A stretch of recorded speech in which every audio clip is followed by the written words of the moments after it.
Je vous transmets le salut fraternel de l'Union régionale des centraux de la SNCF, composée des directions centrales ainsi que la Caisse de prévoyance et de retraite du personnel de la SNCF, qui est la caisse de sécu des cheminots.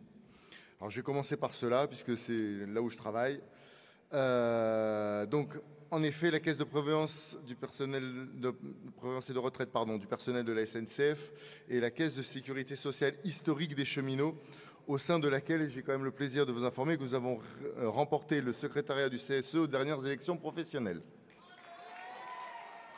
Merci. Je tiens aussi à saluer le travail de notre équipe qui s'effectue dans des conditions difficiles.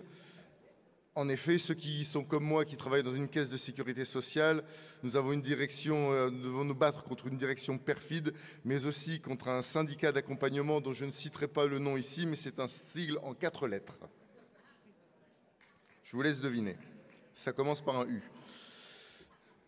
Alors, notre caisse est à la croisée des deux mondes, celui du chemin de fer et celui de la sécurité sociale. Les changements qui se sont opérés ces 15 dernières années ont eu un impact conséquent à différents niveaux.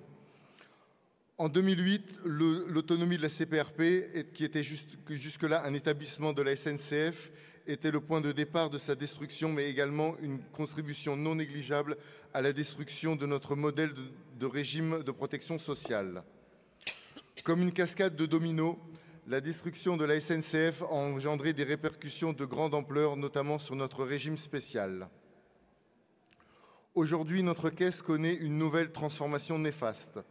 En effet, nous devenons la caisse de sécurité sociale de l'ensemble des travailleurs du rail, quel que soit leur contrat de travail, qu'ils soient privés ou au statut.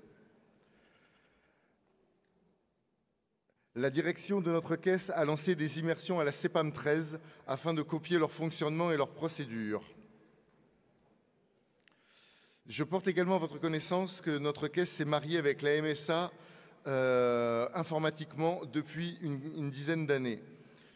Donc je rejoins le camarade qui est passé ce matin du Crédit Agricole, d'y parler de la fusion de la CARSAT et de la MSA. Nous sommes mariés à la MSA, nous allons copier la CARSAT et la MSA se mélangent. Donc ça ne laisse pas envisager de bonnes choses. Alors, c'est sûr que d'une certaine manière, la caisse ferroviaire pérennise notre caisse au niveau des emplois, mais cette machination qui se dresse devant les cheminots met forcément à mal leur statut et leur régime spécial. D'ailleurs, on nous dit en CSE que la Caisse doit aider la SNCF dans sa transformation. C'est pour dire. Mais cette évolution nous concerne tous, et pas uniquement les cheminots. Il est clair que dans notre pays, tous les citoyens de ce pays sont dans la même situation. La remise en cause du système de protection sociale qui est la mère de nos droits. Les différents gouvernements successifs ont voulu nous faire croire que ces réformes sont nécessaires pour sauver la protection sociale, mais ne nous y trompons pas, car quand on veut tuer son chien, on dit qu'il a la rage, et je n'ai pas été le seul à le dire. La réélection du président Emmanuel Macron, mon Dieu, ne va pas non plus dans notre sens. Il me paraît évident que le régime de retraite unique ainsi que la grande sécu vont faire un retour fracassant sur le devant de la scène lors de ce prochain quinquennat. Donc il est vital que nous devons combattre tous ensemble ces contre-réformes préétablies et au détriment de l'humain. Pour cela, nous, les salariés de la Sécu, devons être le fer de lance des revendications, étant en première ligne sur le sujet. Nous devons continuer à exiger de ne plus être une variable d'ajustement des dépenses de l'État en matière de santé, continuer à défendre nos emplois, nos salaires, ainsi que nos organismes sociaux et nos régimes, tels que celui que je représente aujourd'hui, des différentes attaques telles que les fusions dont j'ai parlé tout à l'heure, afin d'assurer une qualité de service ou de prestation vitale pour un trop grand nombre d'habitants de notre pays que notre société a laissé sur le bord de la route. Nous devons également combattre la destruction programmée de la convention collective UCANS et le statut SNCF mis à mal un peu plus chaque jour.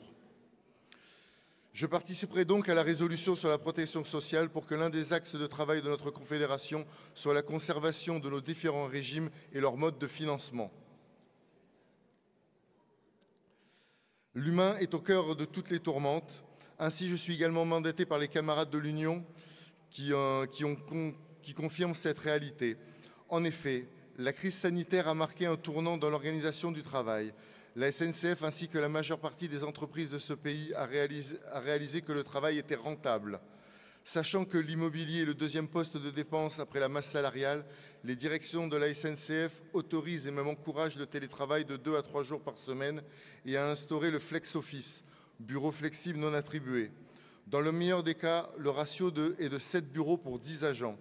Premier arrivé, premier assis, sans oublier le stress généré pour les agents qui subissent ces conditions de travail déplorables.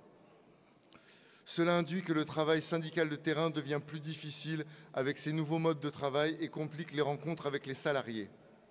Nous devons lutter contre ces changements. Donc pour finir, notre UR votera le rapport d'activité et le rapport financier.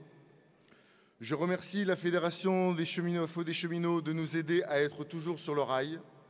Je remercie également une nouvelle fois l'UD13 et son secrétaire Franck Bergamini, le SN Focos, la FEC des organismes sociaux pour leur soutien ainsi que leur aide dans la lutte de notre syndicat. Vive le syndicat libre et indépendant, vive la Fédération FO des cheminots, vive le SN Focos et la FEC des organismes sociaux et vive la Confédération CGT-FO. Merci pour votre écoute.